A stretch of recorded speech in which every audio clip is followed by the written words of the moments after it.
Thanks very much for staying with us. Time now for Eye on Africa with me, Georgia Calvin-Smith. Tonight, Cameroon's indomitable Lions aren't quite tamed, but certainly don't mark their opener in the Africa Cup of Nations as determinedly as fans hoped. The 5 times champions draw 1-1 with Guinea.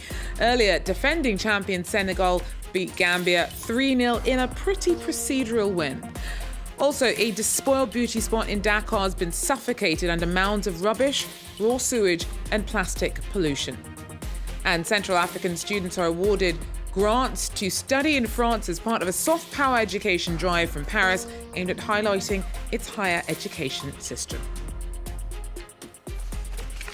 But first, after a heart-thumping start to the Africa Cup of Nations tournament over the weekend, Monday's lineup in Ivory Coast saw defending champion Senegal's Lions of Teranga easily take down the Gambia in the opening Group C match.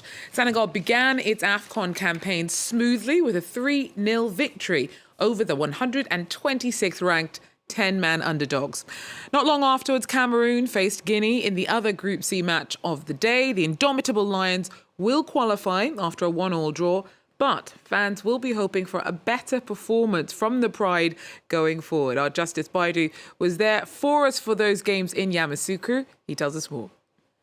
Not so many surprises in today's games as Gambia put up a spirited attempt in the initial stages of their game against defending champions Senegal.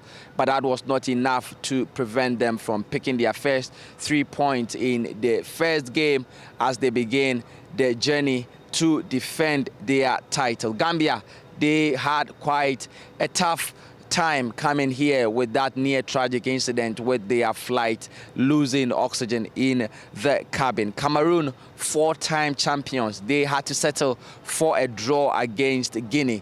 That game is probably the most exciting game yet in this tournament because Guinea is just across the border. So a lot of people have been able to travel to come, and they were in this stadium right behind me, singing and dancing all through the 90 minutes in this game. Oh, they were awesome, very awesome. We're very great, very happy about their performance, and we believe in the team, so we're going to be there and just support.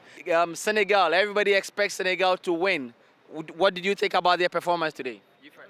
Okay, great performance, very confident, as the title owners, the African champions, the reigning champions. We're very happy with their performance, so we just want to get out of the phases first and then see what's going on after. I'm actually wearing Guinea, but I'm both teams. Senegal, Guinea, go. This group now looks like a group of equals with everybody almost with the same chance of qualifying, looking at how they are playing. It sets up quite a time for the next round of matches happening in the next couple of days. Justice Baidu there for us in Ivory Coast. And the Group D game between 2019 champions Algeria and Angola is currently underway in Bouaké in its 89th minute. The score there is currently 1-1. Now, in Burkina Faso, the former chief of staff of the gendarmerie has reportedly been kidnapped. Unidentified armed men in fatigues took Lieutenant Colonel Evrard Somda from his home in Ouagadougou on Sunday. In October, he'd been sacked a week after 4 police officers were arrested on suspicion of involvement in an alleged foiled coup plot against the ruling junta. He was later also interviewed over the alleged incident. And Guinea's military juntas arrested a French journalist and expelled him from the country.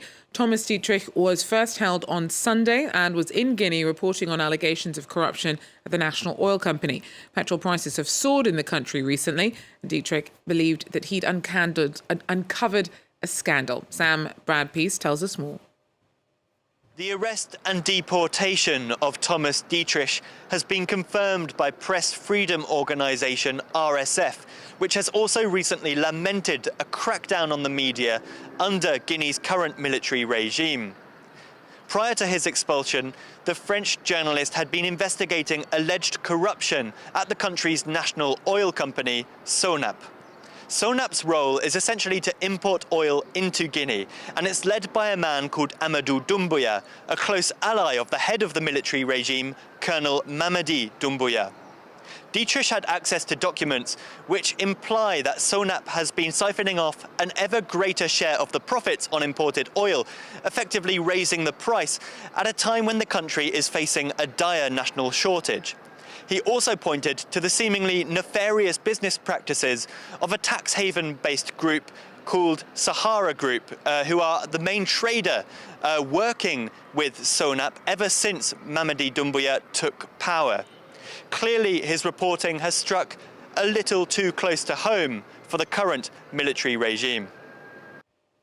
Sam Brad piece there for us. Now, a look at some other news in brief. An East African civil aviation spats reached new heights. Tanzania's pulled approval from Kenya to operate flights between Nairobi and Dar es Salaam.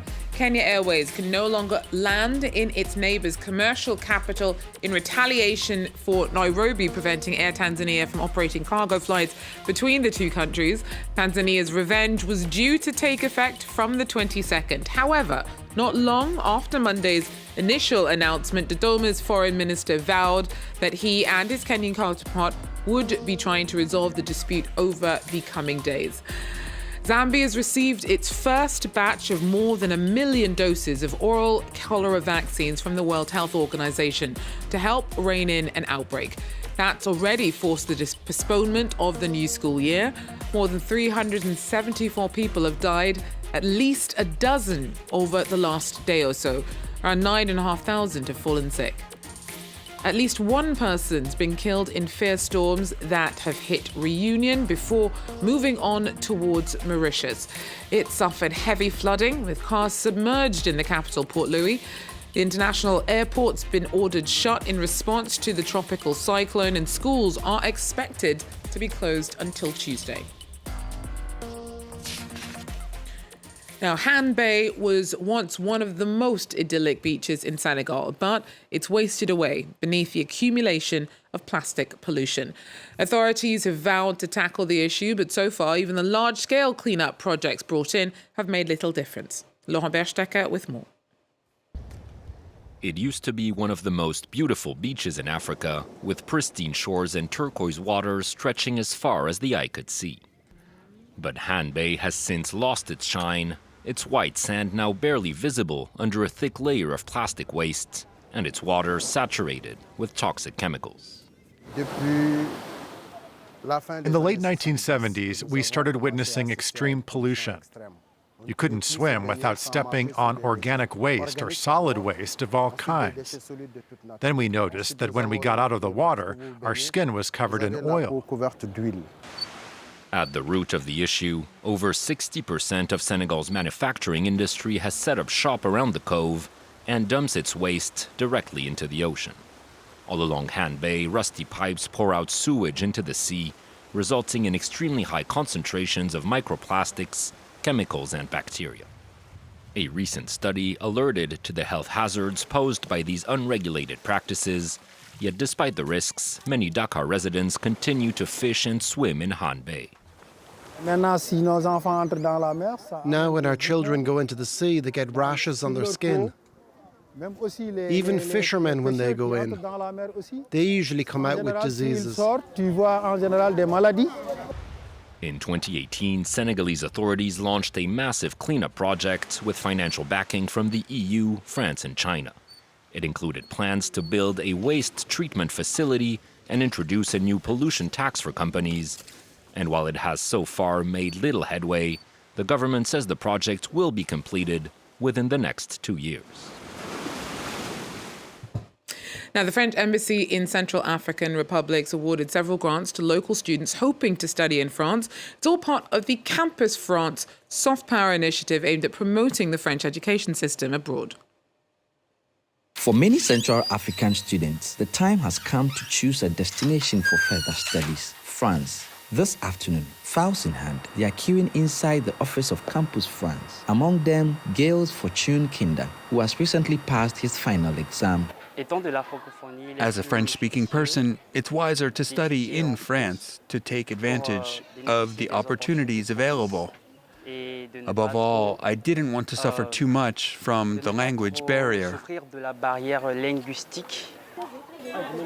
The establishment of a local office of Campus France, France's international student mobility agency in the Central African Republic last November, is a plus for Central African students. This institution facilitates the enrollment process and provides information on the French education system. It depends on the availability of funds. 40% of people benefited from scholarships in 2022. This is a grant awarded by the French Embassy, and this year we're going to award the grant to 45% of applicants. There's only one university in the Central African Republic. When it was founded in 1969, it had around 1,000 students. Now it has over 50,000 undergraduate and postgraduate students, despite its deplorable infrastructure. There are 1,854 Central African students abroad who benefit from the National Scholarship. When I say abroad, it can mean Africa, Europe, Asia, or America. Over the last 2 years, countries like Morocco, China, Russia, and South Korea too have awarded around 50 grants to Central African students. Well, that's it for Eye on Africa. But before we leave you, a little reminder of that final Group D AFCON match between 2019 champions Algeria and Angola. They're currently into 6 minutes of extra time, with the score standing at 1-1. Well, that really is it for now. Thanks for joining us. Do so again. Till then, take care.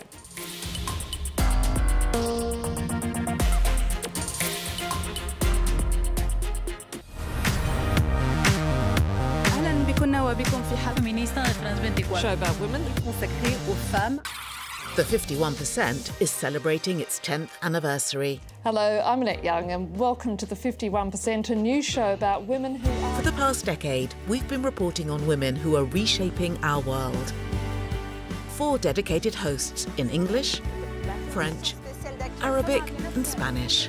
A diversity of languages and offering a variety of perspectives as we hear from those pushing for gender equality. Covering a decade of struggle, perseverance and change. The only show of its type on a global newscaster. Find it here on France 24 and France24.com. Nos vemos próximamente en France 24. À très bientôt sur France 24. Voilà, tahiyati. Bye for now.